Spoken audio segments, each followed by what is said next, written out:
ভাঙায় আন্দোলন করতে দিয়ে, মাওমাটির আন্দোলন করতে দিয়ে আমার ভাইকে আমি হারিয়েছি, ভাঙার আলগির সন্তানকে হারিয়েছি।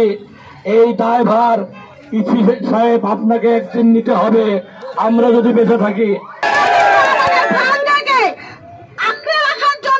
আমরা হিংস্র প্রাণী থেকে হিংস্র প্রাণী হতে পারি। আপনি কিন্তু লক্ষ্য রাখবেন, আমরা কিছু বলতেছি না তা মানে এই না, আমরা আপনাদেরকে ছেড়ে দিচ্ছি। আমরা আপনাদের বিশ্বাসের উপর আস্থা রেখে আপনাদেরকে ভরসা করে আজকে আমরা চুপচাপ সমাবেশ করছি। তার মানে এই না যে আমরা কালকে আপনাদেরকে সম্মান জানাবো। সম্মান পাইতে হলে সম্মান দিতে হয়। আপনারা সেই সম্মান আমাদেরকে দিতে জানেন নাই, আমরাও সেই সম্মান আপনাদের আগামীকাল থেকে রাখবো না ইনশাল্লাহ।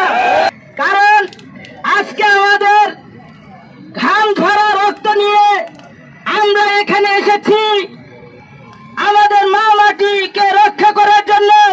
ইসি সাহেব দেখে যান ভাঙ্গাবাসী কি পারে, ইচ্ছা করলে ভাঙ্গাবাসী এদের দক্ষিণবঙ্গকে অচল করে দিতে পারে। আপনি বুঝেন নাই, জনগণ হয়েছে সবার ঊর্ধ্বে, জনগণ পারে না এমন কিছু। প্রশাসনিক কর্মকর্তাদেরকে বলছি, আপনারা যে নাটক দেখছেন, নাটক থামিয়ে এইখানে জনগণ কি কষ্ট করতেছে, কিভাবে ঘাম ঝরাচ্ছে এই মা মাটি বা দেশকে বাঁচানোর জন্য। এই দেশে মানুষ দেখেন, কিছুক্ষণ আগে আমাদের এক বড় ভাই হিট স্ট্রোক করে মারা গেছে। আপনাদের কি কোনো দয়া মায়া নাই ইসি সাহেব? আর দুটো আমাদের দাঁড় করা হয়, তাহলে আমরা কালকে আমরা ভাঙ্গাটি অফিস ঘেরাও করবো।